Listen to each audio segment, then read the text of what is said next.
নির্বাচন, সেই নির্বাচনে আমি জয়ী হয়ে এসেছি, আল্লাহ তাআলার অশেষ রহমত। কিন্তু সেই জয়ের জয় পাবার আগ পর্যন্ত অনেক চড়াই উতরাই আমাদের পার হতে হয়েছে।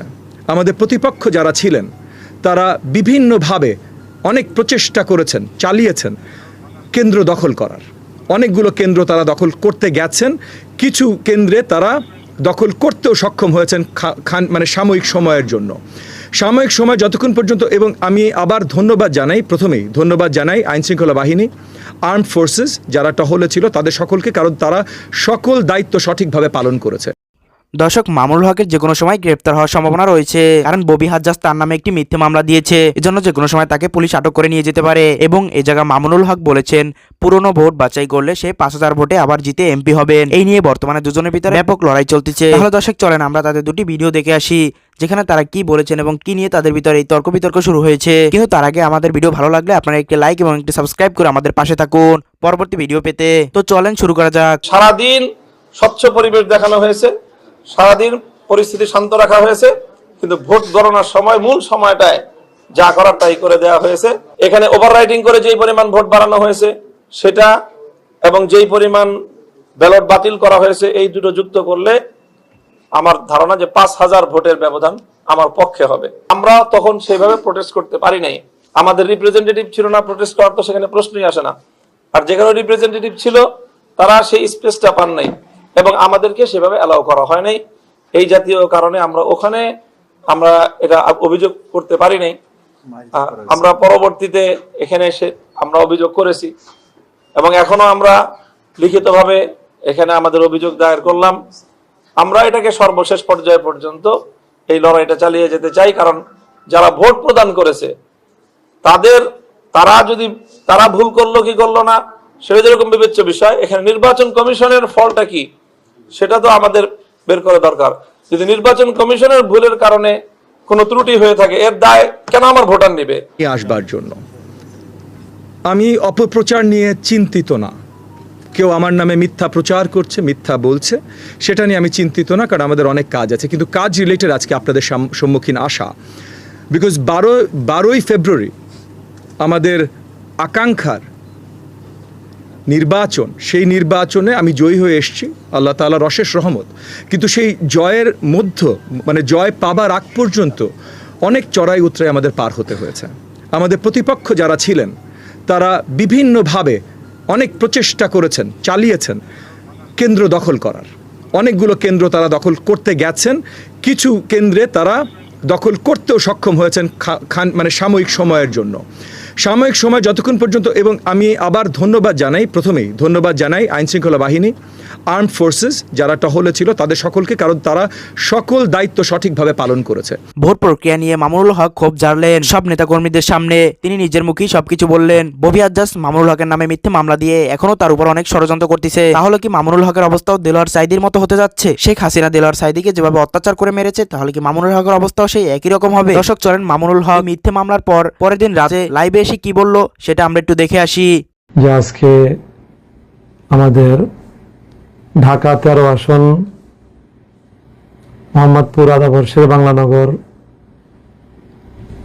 এই আসনে নির্বাচনকে কেন্দ্র করে যে সকল অনভিপ্রেত অনাকাঙ্ক্ষিত ঘটনা সংঘটিত হয়েছে সেটি দেশব্যাপী আলোচিত একটি বিষয়। আমরা সকলেই জানি বিগত ত্রয়োদশ জাতীয় সংসদ নির্বাচনে যে আসনগুলোতে ব্যাপকভাবে ইলেকশন ইঞ্জিনিয়ারিং হয়েছে এবং জনগণের রায় ছিনতাই করা হয়েছে অত্যন্ত নগ্নভাবে, তার মধ্যে সবচেয়ে আলোচিত আসন হলো ঢাকা 13 আসন। এখানে জনগণের যে ভোট এবং জনগণের যে রায়, সেটাকে সুস্পষ্ট ষড়যন্ত্রের মাধ্যমে ছিনতাই করা হয়েছে এবং সেই ছিনতাই কাণ্ডের সাথে অত্যন্ত দুঃখজনকভাবে বাংলাদেশের দায়িত্বশীল অনেকগুলো মহল এটার সাথে জড়িত। তার সুস্পষ্ট বিভিন্ন প্রমাণাদি এবং ঘটনা প্রবাহ আমাদের সামনে বিদ্যমান রয়েছে। এবং ববি হাজ্জাজ সকল সাংবাদিকের সামনে কি বললো সেটাও আমরা নিজে একটু শুনে আসি। তো দর্শক চলেন আর কথা না বাড়িয়ে মূল বিস্তারিত ভিডিও শুরু করি। যেই জায়গাগুলোতে আমাদের প্রতিপক্ষরা কেন্দ্র দখল করে ভোট চুরির কারখানা করতে চেষ্টা করেছিল, সেই জায়গাগুলোতে প্রথমে আমাদের কর্মী বাহিনীরা থামাতে চেষ্টা করে এবং তারপর আর্মড ফোর্সেস এবং আইনশৃঙ্খলা বাহিনীরা শক্তভাবে তাদেরকে প্রতিহত করে। কিন্তু আইনশৃঙ্খলা বাহিনী পৌঁছাবার আগে বা আর্মড ফোর্সেস পৌঁছাবার আগে কিছু জায়গায় আমাদের নেতাকর্মীদের বিরুদ্ধে ভীষণভাবে হামলা হয়। এবং যেহেতু আমার পরিষ্কার ইনস্ট্রাকশনস ছিল প্রত্যেকটা থানা, ওয়ার্ড, প্রত্যেকটা নেতাকর্মীর প্রতি যে কোনো ধরনের সহিংসতায় আমরা যাব না নির্বাচনের দিন, কোনো ধরনের। আমাদের ভোট সেন্টার দখলের দরকার নাই, আমরা আত্মবিশ্বাসী আমরা জয়ী হয়ে আসব। আর যদি জয়ী নাও হয়ে আসি তবু আমরা গণতন্ত্রে বিশ্বাসী, কোনো ধরনের গণতন্ত্রের বিরোধী কাজ আমরা করতে রাজি না। প্রত্যেকটা নেতাকর্মীকে এটা পর্যন্ত ওয়ার্নিং দেওয়া ছিল যে তাদের নামে যদি কোনো ধরনের অ্যাকচুয়াল এভিডেন্স আমি খুঁজে পাই যে তারা আগ বাড়িয়ে কোনো একটা সহিংসতায় জড়িত হয়েছে বা তারা সেন্টার দখল বা কোনো কিছু অরাজকতা করতে চেষ্টা করেছে, ওই মুহূর্তে আমি বিএনপি হাইকমান্ডের সাথে কথা বলে তাদেরকে ইমিডিয়েট মানে সারা জীবনের জন্য দল থেকে বহিষ্কারের আদেশ এনে দেব। সো এই জায়গা থেকে আমাদের পরিষ্কার ইনস্ট্রাকশন ছিল এবং আমাদের নেতাকর্মীরা কোথাও কোনো অরাজকতা সৃষ্টি করে নাই। কিন্তু আমাদের প্রতিপক্ষ এবং যে ক্যান্ডিডেট ছিল সে নিজে এক একটা কেন্দ্রে যে অরাজকতা তৈরি করতে চেষ্টা করেছে এবং আমার কয়েক শত নেতাকর্মীরা বিশালভাবে আহত হয়েছে। আজকে আপনাদের প্রেস কনফারেন্স ডেকেছি কারণ আমার একটা নেতা একটা কেন্দ্রে এতটাই তাকে আহত করানো সিটের মধ্যে নেই।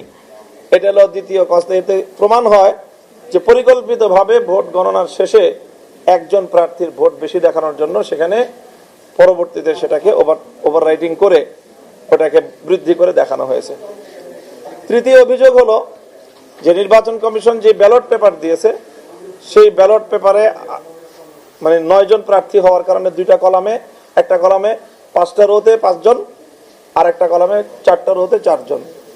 তো স্বাভাবিকভাবে প্রথম কলামের যে লাস্ট রোটার বিপরীত দিকে দ্বিতীয় কলামের সেই রোটা খালি। তো খালি থাকার কারণে এটাকে লাস্ট কলামের যে বাম দিকের যে রোটা ওইটার বরাবর একটা ঘর বলে মনে হয়।